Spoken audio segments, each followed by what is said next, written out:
Hello, fellow fantasy sports fans. Welcome to MFSN, the Hub's fantasy football strategy show, Thursdays at 4 p.m. Eastern, 1 p.m. Pacific. I'm Dr. Dan Ratner, and I'm here with Casey Vlad to the Bone Scheinvold and Ross the Boss. Hey, everybody. Ross the Boss coming live from La, California. And yes, we are talking football, not baseball, not playoffs, not hockey season that starts next week, not basketball season that starts at the end of the month, but we're talking about NFL football. And how about all those injuries? Just keep piling up. It never stops. So, and it's just getting worse and worse. And I don't just mean in terms of the number of injuries. I mean that the NFL as an organization and what we experience as fans, we're just watching injuries mount every single year. They're getting worse and worse. So let's talk about the major injuries of this week. Okay. What sticks out to you? We already had one Arizona running back go down. Now we got another. Trey Benson is obviously, they said he went to the IR because of a meniscus or MCL meniscus tear, I think. Mm-hmm. You got Malik Nabers and Tyreek Hill. Obviously, they might be the two biggest names that went down this week. Bucky Irving is likely not to play. Terry McLaurin's not back yet. There's a lot of big names. Brock Purdy's out again tonight. So are both of the wide receivers, Juwan Jennings and I'm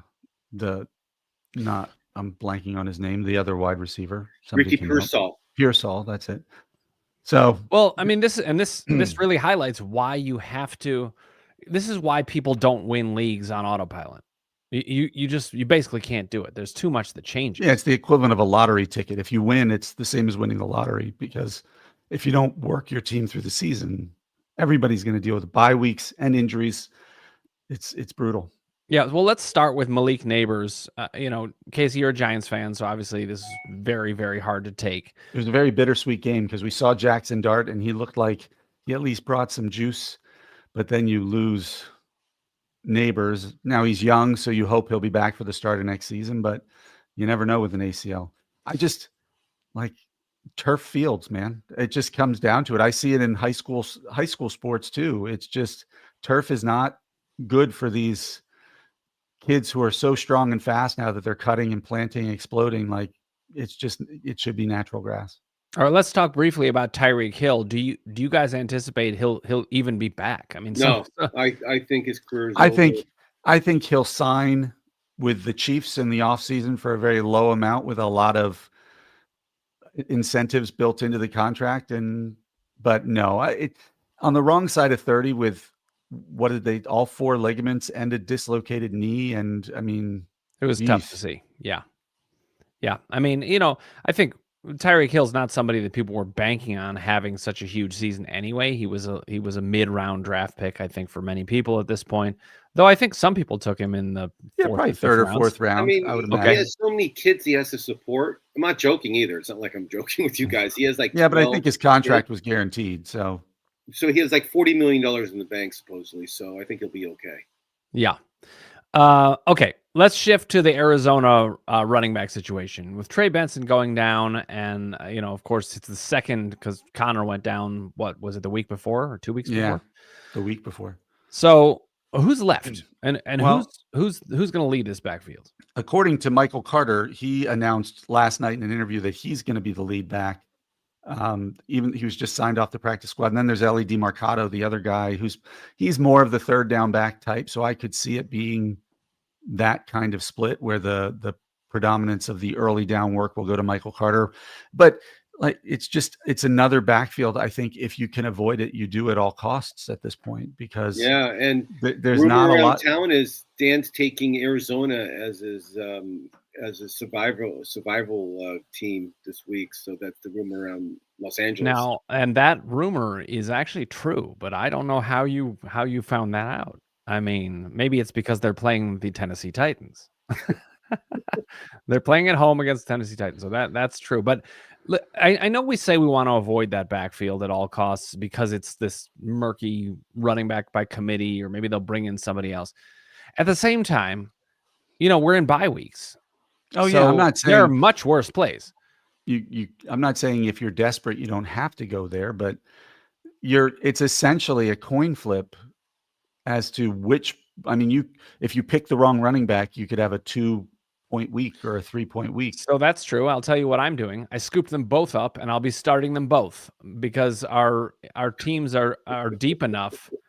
And listen, who was I going to start anyway? I mean, it's a choice between Marvin Mims and one of those players. So I'm just like, you know what? I'm going to roll the dice with both of them. Not necessarily ideal, but when you're, getting really dinged up. I had Joe Burrow as my top QB starter in a super flex league. And I was waiting on Jordan Addison and waiting on Rashee Rice. So I did my usual get myself into problems by waiting too long. You got to plug in these guys and play. Let's shift to Tampa Bay. What's going on with Bucky Irving? Walking around the locker room with the walking boot on. They're kind of being hush-hush, which means they say he might go to practice on Friday, so tomorrow's the big day that we'll find out if he's playing or not. If he doesn't practice Friday, he's not playing. So we'll see. I think that's likely. Not only that, but if he's... You know what? I mean, the kid from Arizona State, Rashad White, is that his name? Rashad White. Yeah, Rashad White. I picked him up. He's averaging 4.6 yards a carry. I mean, it's not like he's a bad back. It's an incredibly small sample size with him because if part of the reason Bucky Irving got the job is because his first 2 or 3 years in the league, he didn't average more than 2 yards per carry. He was a volume back, not an efficient an exaggeration, back. Isn't it? I mean, I thought Rashad White was he was decent. I mean, it's just that Bucky Irving posed somebody who was just electric. I don't think they're losing that much with Rashad White. That's my opinion. If you have Rashad White, start him this week. That's my opinion. I completely agree. And White has been a very effective start, at least for fantasy purposes. He's been very, very good. But, even his averages, I don't think have been 3.6 yards per carry he was.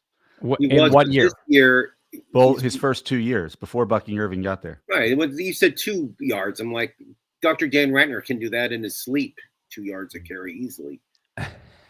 So, I mean, I'm looking at it. Actually, his first 2 years, he averaged 4.7 yards per carry and then 4.26 yards per carry. He dipped the last 2 years.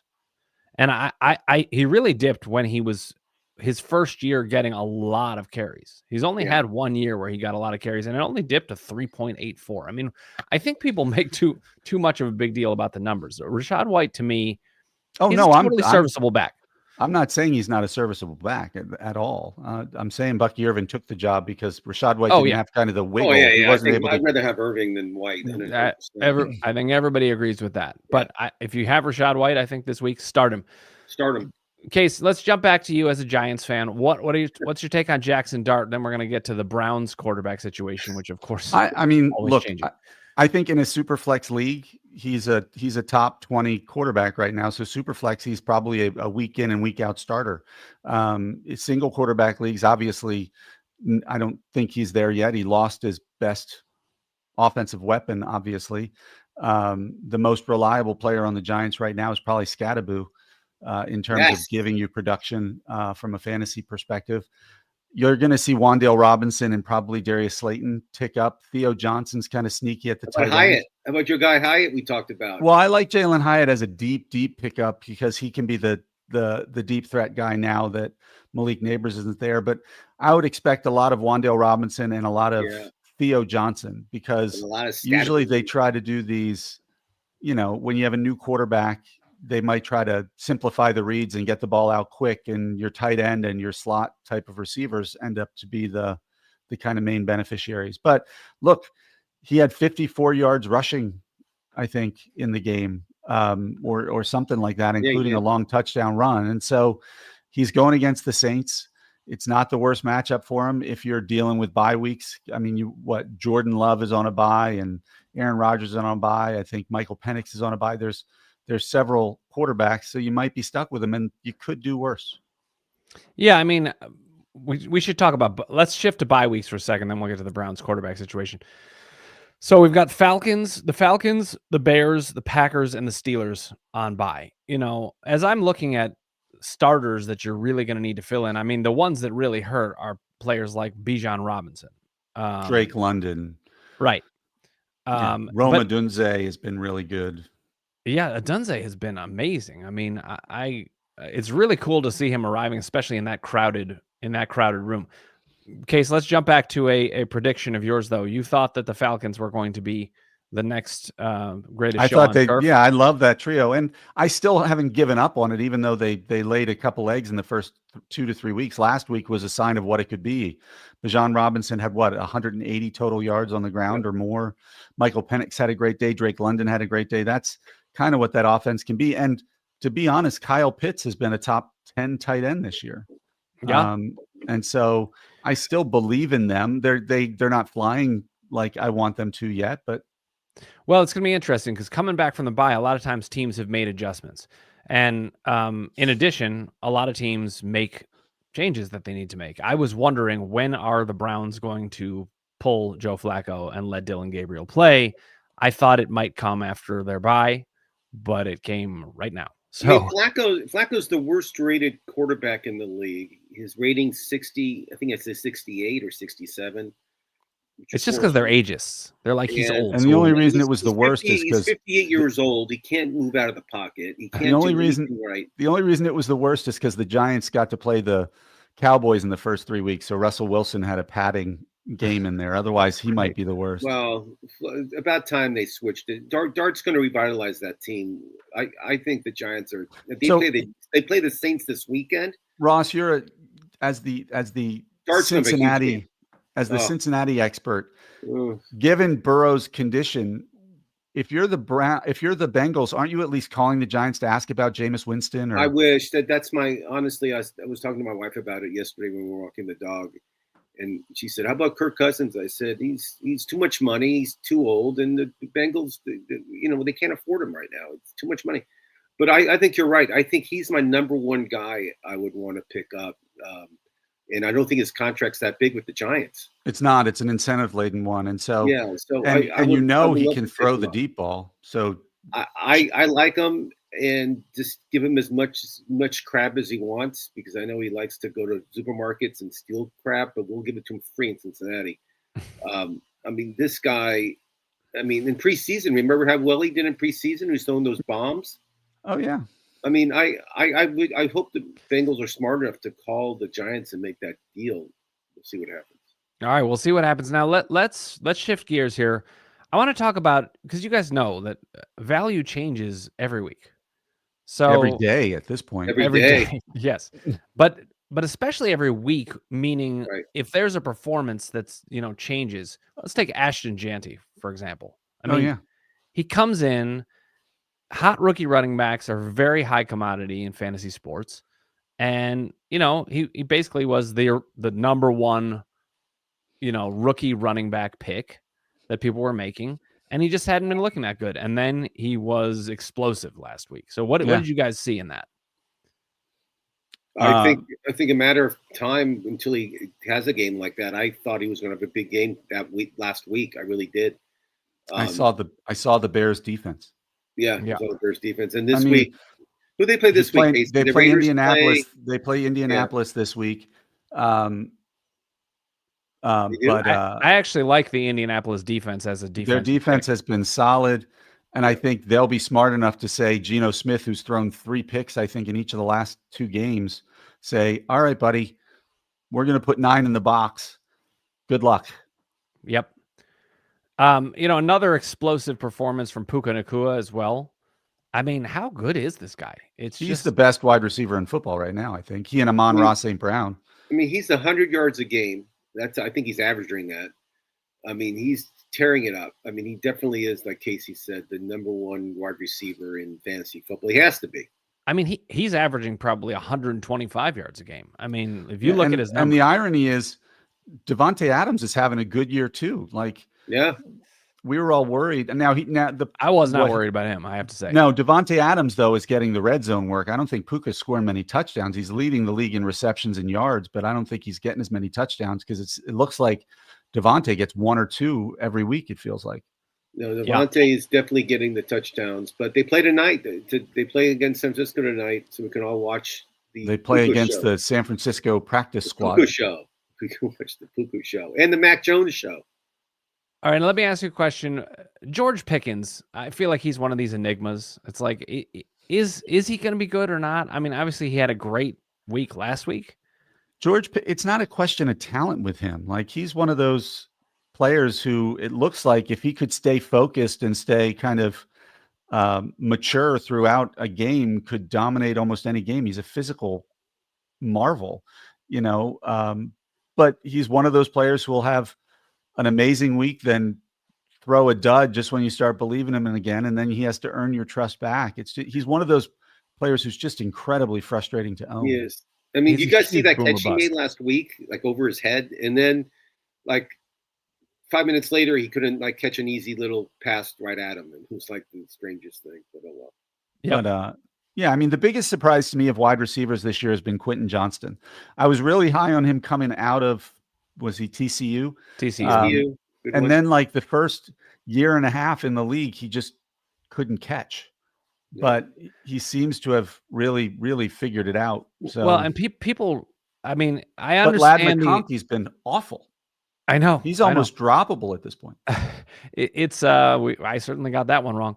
I think people forget that they really do need to be patient with some of these players. Jameson Williams is another great example. I mean, people just felt like, well, okay, I guess he didn't make it. And then the reverse can happen too. Like Jalen Waddle, I felt like he fully arrived. Everybody assumed he would just be a wide receiver one for the rest of time, and then things can change, especially situationally, but he Right. seems to have regressed. Now, meanwhile, there is a rookie wide receiver who is looking great to me, Egbuka. That's no surprise. But I don't expect rookies to arrive this fast. What do you guys think is happening there? Well, I think with him, it was just a matter of he's being pumped targets because you had Godwin out for the first 4 weeks of the season or 3 or 4 weeks of the season. And then Mike Evans is hurt. They don't really have a tight end. So, he was catching a lot of touchdowns, but if you look at his catches, he was only getting 4 catches a game, 4 or 5 catches a game, which wasn't a tremendous amount. It's just he found the end zone and he made highlight plays. Don't get me wrong. I would love to have him. Mm-hmm. And I certainly put him in the top 15 wide receivers right now, but with Chris Godwin back, once Mike Evans is healthy again, I'll be curious to see if he can keep his pace. Right. I mean there's a reason why Tampa Bay took him in the first round. Oh yeah. And they're showing why. I mean, this kid is obviously elite receiver, and he'll be great for the next 5 years. I mean, he's back and I feel like it seems to be, to me, an underrated part of the fantasy game is to scout it based on what college did they go to. I mean, Egbuka he's in a wide receiver factory. I mean, Ohio State is just cranking out some of the best wide receivers. And they have another guy that's coming out next year, Smith, who's supposed to be better than everybody. Yeah, and let's not forget JSN, who might be a top 5 wide receiver right now with what he's doing in Seattle. So there's another Ohio State guy. Let's look at another Ohio State guy, Marvin Harrison Jr. What's your take on him at this point? He needed those catches he made in the last game because he was struggling with drops and confidence. I also don't think Kyler Murray's playing that well right now, which doesn't help him. Mm-hmm. But I mean, immensely talented. He might be like Quentin Johnston was, where it takes him a year and a half or so to kind of figure it out but I'd still buy low on him at this point. I think he's overrated. I would stay away. I feel his confidence is down, and Murray likes throwing to Wilson. He likes McBride too. I mean, he's not his number one receiver. He really isn't. Well, let me ask this, Ross, in case you answer too. For really people who are really geeking out on fantasy sports, I understand staying away from him in redraft, but in Dynasty, is this a buy low moment for Marvin Harrison Jr.? I think so. I mean, yeah, I would go. Like I said, if you have if there's the owner who has him is getting impatient or dealing with other things and needs an upgrade, I would certainly try to steal Marvin Harrison away from him. I don't even want him. I wouldn't even try to get him in Dynasty. No interest. No interest. Offer a 4th round pick. It'll enrage the other. Okay, I'll do the Dan Ratner. I'll pick somebody up. Hey, don't call that the Dan Ratner. No. I just picked up Greg Dortch. You want him? I'll take Marvin Harrison. I haven't done anything like that in at least 15 years. Now, 15 minutes? Yeah. Okay, keep going. Do you want me to out you on the latest trade you offered me? What was it? Nick Chubb for Jameson Williams? That's what the trade offer was. Okay. Nick Chubb's was it Brown? I thought you liked Nick Chubb. I don't know. He's not even a Brown anymore. I mean, but how stupid do you think I am? Come on. All right, let's jump to. I want to see Patrick Mahomes. Is he back to being a QB1? I don't know if he ever wasn't the potential to be a QB1. I think Xavier Worthy makes a huge difference, obviously, and wait till 2 weeks from now when he has Rashee Rice and Xavier Worthy. I think rest of season, he's probably a QB1. I think he's a top 10 quarterback rest of season. I mean, I still think, though, don't get fooled. He's a back-end QB1. He's not running much at all. He's not going to throw 4 touchdowns every week. But when the game script asks for it, he can put 4 touchdowns on you let's go back. 25 minutes. He has more rushing yards than Lamar Jackson. Who's not? That's an injury we skipped, by the way. Somebody who's out for 1 to 3 weeks. How did we skip that one? Lamar Jackson, MVP Lamar Jackson. He's out for 4 weeks, 3 weeks. Hey, Justin Fields is averaging the same rush yards per game as Saquon Barkley. So I don't want to throw bizarre stats out. I mean, let's also say it's still in the early stages of of the season. Interesting stat that I was shocked to hear. The Eagles are 4-0, right? Right. They have a negative yardage differential. 350 yards more per game they're giving up than they're moving the ball. Wow. I did not realize that. That's insane. 350 yards total for the 4 games. So like 80 plus yards per game. All right. Shifting gears again. I'm going to talk about some players that seem to have really resuscitated their career. What's going on with Travis Etienne? I mean, he was one of my bold predictions that he would end the year as a top 10 running back. And the reason is Liam Cohen. I just think the coach kind of plays that outside zone running scheme, which takes somebody who's not a between the tackles runner and can find small. It fits his game perfectly. And so, if you're looking at the best offensive run block win rate right now, I think the Jaguars are number 3 in the league in winning win rates on their blocking for runs. And so you put those two things together. It's not Etienne wasn't talented. He wasn't a between the tackles runner, and that's what they were trying to get him to do. And he just, Jacksonville could easily be 4-0. I mean, they're fool's gold, man. Like they really are. They are fool's gold with those wins, because tell me one player other than Etienne that you would want starting week in and week out right now. Brian Thomas has been terrible. Horrible. Yeah. Well, especially for Brenton Strange, I guess you could start if you're a low end tight end, but Trevor Lawrence is bad. Like, it's fool's gold that they're 3-1. Yeah. And they play the Chiefs this week.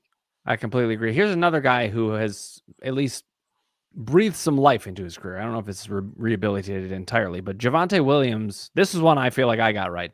I thought with the Cowboys situation that he would be the running back to emerge. He's been really good, as far as I can tell. I mean, I have not gotten to watch a ton of games, but he's looked quite good. Yeah, I mean, he's not an explosive play guy, right? But they don't need an explosive play guy. They need somebody who, like, he's running hard between the tackles. He never falls. He never gets knocked backwards. He's able to carry 2 or 3 defenders because he's strong. This guy was dynamite his rookie year, had that devastating knee injury, never quite got back to being who he was. Maybe he's healthy. The Cowboys have always been a good running team. Pick anybody. Like, they've always thrown, whether it was, going back to the days of Emmitt Smith might be a little too far back, but you got Zeke Elliott, and then you had even Tony Pollard was dynamite with the Cowboys. They block well and scheme runs well, and Javonte Williams is taking full advantage. I don't even think Jaden Blue has been active. He hasn't. I don't think he's. And he was like one of the sleeper picks everybody was saying at the end of in the late rounds of the draft, because they thought he was going to be the Bajal Tutin of the league. I just thought he was too small. And Javonte Williams really had never been in a situation to win. He was in Denver during a time when Denver was really terrible. And he always had somebody else in the backfield. Melvin Gordon was there for a while. Right. That sort of stuff. So right. Now let's look at the Denver backfield. So I mean, go ahead, Case. You had a response to that. Well, I just think it has the potential to be kind of David Montgomery, Jahmyr Gibbs like, if they stick with the way they're doing it in the usage. RJ Harvey and J.K. Dobbins have both been excellent. Harvey starting. I would be comfortable starting them both in many. I would many be leagues. too. Yeah. And now the question is going to be, Dobbins has never stayed healthy for a season. So do the wheels come off at some point for him? But I mean, Sean Payton did it with Mark Ingram and Alvin Kamara when Alvin Kamara was young, and RJ Harvey and J.K. Dobbins kind of are filling that similar role. Like that's what his offense does. And Denver is one of my favorite teams to watch right now. Yeah, they're playing the Eagles this weekend. It should be an interesting game. That should be a really fun game to watch. Yeah. I mean, Dobbins did play 13 games last year, which for him is a miracle. Right. So hopefully he's turned the corner on that. But I wanted to ask this: when is the time of year that you really revise what you're thinking about? I mean, like we had some sleeper picks, like Ollie Gordon, or Dylan Sampson, were two running backs that I was kind of looking at, and they've just been complete non-factors. Do you just move on from them at this point? No. Well, obviously it depends on the type of league and the depth of your bench. You don't want to give up on it's hard to give up on the handcuff running back, because as we've seen this week and last week and the week before, a running back can get hurt just like that. And then all of a sudden Ollie Gordon if Devon Achane, who's also not a picture of consistency in terms of being available to play. He's a soft tissue injury guy. It seems like every season, like then all of a sudden Ollie Gordon is playing. Dylan Sampson was playing because before Quinshon Judkins got there. Now there's a rookie who's been impressive in his few weeks, but again, who's to say, if I had the room on my bench, I'm not dropping them. How's that? If it's a dynasty league, I'm definitely not dropping them. Well, even a player like Kendre Miller, I think you want to have some of these guys on your bench because, it's hard to get that running back if they're on the wire. It's hard to beat everybody to the punch. You may not be in position to it, or if you're doing free agent dollars, you may get outbid. It's hard to get these players. So I say you always have at least one of them on your bench, probably two. Let's move to tight end for a little bit. What are you seeing at the tight end position? Any surprises? How bad Brock Bowers has been is a bit of a surprise. That's one. He's been awful. I was impressed with Mason Taylor in the Jets Dolphins game last week. I think he might have an expanding role and somebody interesting to look at. But I still have such trouble adding almost any Jet. I mean, they are so bad. But, I mean, the kid Warren from the Colts is playing. He's the real deal. I think he's kind of that George Kittle type. Yeah, I mean, he's the big one that everybody's talking about. Yeah, well, let me ask this. So in our dynasty league, actually, I can't remember if this is the one you're in, Ross, or not. But no, it's not. The other one. No. I have Tyler Warren, and I also have Sam Laporta. I would trade Sam Laporta. I definitely would. If I'm going to trade one, I would trade Sam Laporta. But it's even at the point where I just bench Sam Laporta. I mean, but the beauty of that league is how many different flex spots we have in that league, and you can. Well, I'm playing them both this week because of when it's bye weeks, you might have to play them both. But I mean, Hunter Henry's been really good in New England. Drake May, by the way, top 5 quarterback I think in fantasy so far this year. I think Drake May's the real deal, and I think Drake May's going to be. I think he'll be a really good quarterback in the next couple of years. Yeah, I mean, if you're a New England fan, you've got to feel great about it. I mean, first you get Tom Brady for 20 years, and I don't think we have the same. To get more macro on tight end, the same top-heavy 3 or 4 tight ends we've had in years past, where it was Travis Kelce, T.J. Hawkinson, Sam Laporta, whatever, Trey McBride, and then it was Brock Bowers, but. It doesn't seem like there's any that are dominating anymore. No, I mean, but Kelce was when he was a few years ago. Kelce was. No, I just mean this season. There's nobody who's dominating. There's no one dominating. The difference between wide receiver 3 and wide receiver, tight end 3 and tight end 8 is probably, I haven't checked, but not significant in points per game. I think as a fantasy player, it's a more comfortable way to play because when you were playing in those days where there were just 2 or 3 at the top and you didn't have them, it was a massive advantage for other people. Let's take a question here. Whoops, we both selected that. All right. Gerardo Silva says, should I trade Achane, Jettas, Jawan, and Jordan Mason? No. No, without even hearing? I've read it, but no. Oh, okay. I mean, Jamar Chase. Jamar Chase is James Cook has been great, and I think he's going to keep being good. Jamar Chase is amazing, but can he be relevant in Cincinnati this year without Joe Burrow? Did you see the press conference today, Casey? Jamar Chase at a press conference after practice, and he was just saying how Burrow shouldn't even be in the sidelines. He's a distraction. Oh, really interesting. Yeah. Look, if I'm trading all of those players, Achane, Justin Jefferson, Juwan Johnson, and Jordan Mason, I should be able to get Puka, for crying out loud. Yeah, I just think Jamar Chase, he doesn't have Burrow throwing to him. And it's just, it's not at all the same. And their offensive line is terrible too. And so it has to, it's not just that Burrow was a better quarterback. He just had such good chemistry that he could get the ball out quick to Chase, and they knew where each other were going to be. Now, they don't have an offseason with anybody to develop that with somebody else. I will say this, though. I would rather have James Cook than Achane, and maybe that's obvious to people. Yeah. But honestly, Achane and Jordan Mason, I would rather have than James Cook alone. Yeah. Oh, definitely. Right. So I don't think you're getting the good end of that trade. No, I think Jamar Chase and Justin Jefferson are pretty much. You're also overpaying for Laporta there. I mean, just like we just talked about. Yeah, Juwan's better than Laporta this year, I think. And it could easily just hold up. Yeah, that's a bad rest trade. Of time. Pass. All right, guys, we're going to wrap up shortly. Is there anybody else that we didn't highlight? Any strategy you guys want to talk about before we wrap up? Well, I mean, bye-week strategy. When I'm looking at the waiver wire this week, I'm looking at week 6 already, right? Yeah. You don't want to wait until the week you have all the bye players out to try to pick up players. Pick them up now, and plan ahead, because everybody's going to be fighting for the same guys each week. You should look a week ahead, and you'll have a better chance of getting the guys you want. Great. And tip. Also, another thing you should do if you have room at all, just start handcuffing some of these running backs.